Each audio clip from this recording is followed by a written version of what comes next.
Alright, hey guys, what's up? This is Sports Talk 123, and today we're gonna be talking about the trade that just went down in the Major League Baseball. It was a trade between the Chicago Cubs and Cincinnati Reds. It sent Travis Wood and two minor leaguers to the Chicago Cubs for relief pitcher Sean Marshall.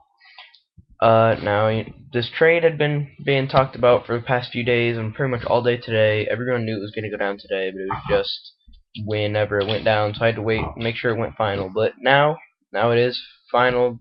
Both teams have agreed on it. It's just pending physicals and stuff still. All four players will take physicals, and once all that gets passed, then the trade will be going through.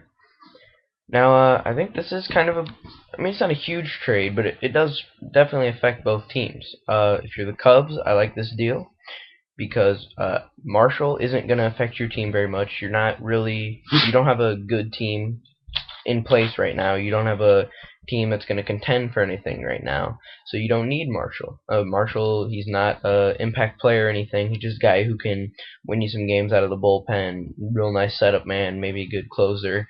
But he's 29 years old, maybe getting a little bit older, and I mean now is a perfect time to sell high on him, and the Reds definitely bought high on him. And you the Cubs, you're getting Travis Wood, 24-year-old young starter who has had some mixed results in the majors so far, but I think he's definitely gonna develop over time and be a good starter. Good number two, maybe number three starter for the Cubs. I think definitely he'll be fine with that.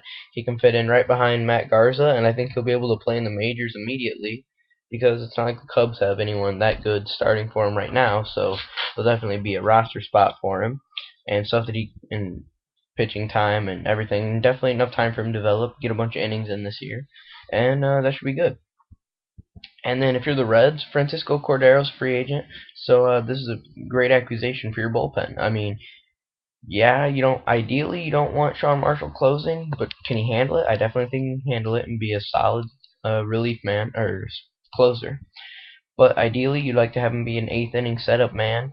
Set the record for holds. Set the Chicago Cubs record for holds with 34 holds last year. So he's obviously good enough to be an eighth inning man. He's left-handed. Another left-handed pitcher out of the bullpen, which is always good. And I mean, the Reds really didn't give up that much to get him, even though Sean Marshall's not that high quality of a player. He's not like a superstar or anything, but they definitely didn't have to give up any pieces of their team or anything. Travis Wood's good, but I mean, he really didn't pan out as much as they would have liked last year. So I mean, I definitely can understand the trade from both sides. I think it's a pretty even deal.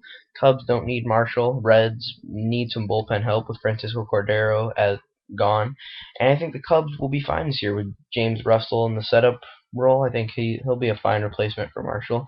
He's not Sean Marshall. He's not as good, but James Russell's a fine young fine young bullpen pitcher. I think he'll do fine in that role.